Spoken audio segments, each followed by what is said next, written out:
नमस्कार दोस्तों, आज के वीडियो में हम आपको बताएंगे। कई बार ये सवाल मन में उठता है कि क्या गड़ा धन होता है, इसके बारे में कुछ सच्चाई है या प्रामाणिकता है। तो हम आपको ये बताने वाले हैं कि गड़ा हुआ धन की बात सत्य होती है। तो इसके लिए हम आपको कुछ उदाहरण देने वाले हैं, जैसे कि इस धरती पर पहले न जाने कितनी सभ्यता आई और चली गई। हम आज जिस गांव के अंदर रहते हैं वहाँ खेत और हर जगह पर घड़ों के टुकड़े मिलते हैं। कहा जाता है यहाँ कभी कुम्हार रहा करते थे। यह पुरानी बात है।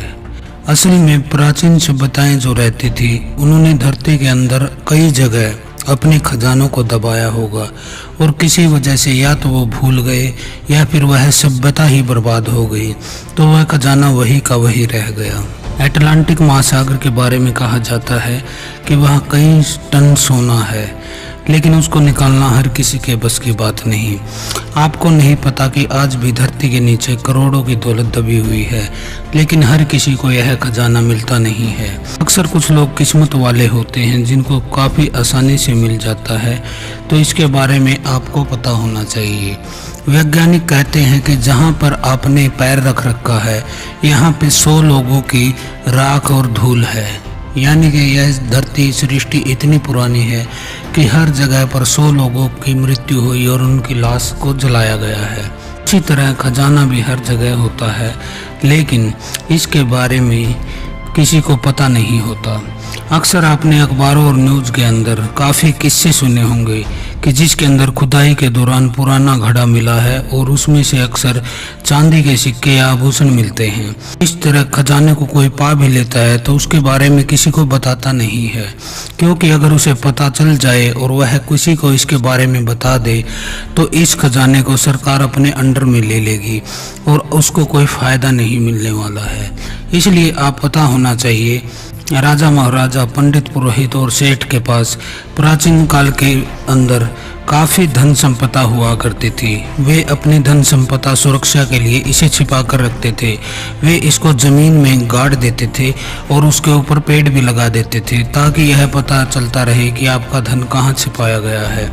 इसके बारे में आपको पता होना चाहिए और इस बात को आप समझ सकते हैं कि कई राजा लोग दुश्मन राजा से अपने खजाने को बचाने के लिए ज़मीन के अंदर गाड़ देते थे ताकि दुश्मन राजा के वह खजाना हाथ न लगे, और इसके बाद कई बार राजा की मृत्यु हो जाती थी और वह खजाना वहीं दबा का दबा रह जाता था। प्राचीन काल के अंदर जानी चोर जैसे चोर भी हुआ करते थे जो कि खजाना ही लूटने का काम करते थे। अपने लूटे हुए खजाने को कहीं पर भी छुपा देते थे, कहीं पर गाड़ देते थे ताकि इसके बारे में किसी को पता नहीं चले। इस तरह के जो खजाने होते हैं वो आमतौर पर कई बार खुदाई के दौरान मिलते हैं। इसके बारे में आपको पता होना चाहिए और आप इस बात को समझ भी सकते हैं। जब भारत के ऊपर विदेशी लोगों का आक्रमण बढ़ा तो उसके बाद देश के राजा अपने खजाने को यहाँ कहाँ जमीन में छुपा देते थे। विदेशी राजा भारत के अंदर आते और कमजोर राजाओं को टारगेट करके उनके यहाँ से खजाने और शस्त्र को लूट ले जाते थे। उसके बाद अंग्रेजों का समय आया तो नवाबों के पास काफ़ी धन हुआ करता था, खासकर सोना चांदी।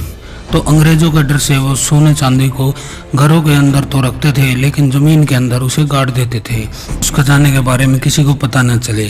आप इस बात को समझ सकते हैं। बाद में इन खजानों को दबाने वालों की मौत हो जाया करती थी या फिर उन पर हमला करके उन्हें बंदे बना लिया जाता था, जिसके बाद ये खजाने यूं का यूं दबा पड़ा रह जाता था। दोस्तों, आपको बता दें, किस्मत से ही गड़ा धन मिलता है। बिना किस्मत के आपको गड़ा धन नहीं मिल सकता है। इसके बारे में आपको समझ लेना चाहिए। यदि आपकी किस्मत अच्छी है तो आपको गड़ा धन आसानी से मिल जाएगा, लेकिन यदि आपकी किस्मत ही खराब है तो फिर आप कितनी भी कोशिश कर लो, आपको धन मिलने वाला नहीं है। इसके बारे में आपको पता होना चाहिए। कहा जाता है यदि आपकी किस्मत के अंदर गड़ा हुआ धन लिखा है तो वह अपने आप ही आपको मिल जाएगा, या फिर आप अपने आप वहां चले जाओगे जहां पर धन गड़ा है। यह बात आपको समझ लेनी चाहिए। तो आज के लिए इतना ही। हर हर महादेव, ओम काली।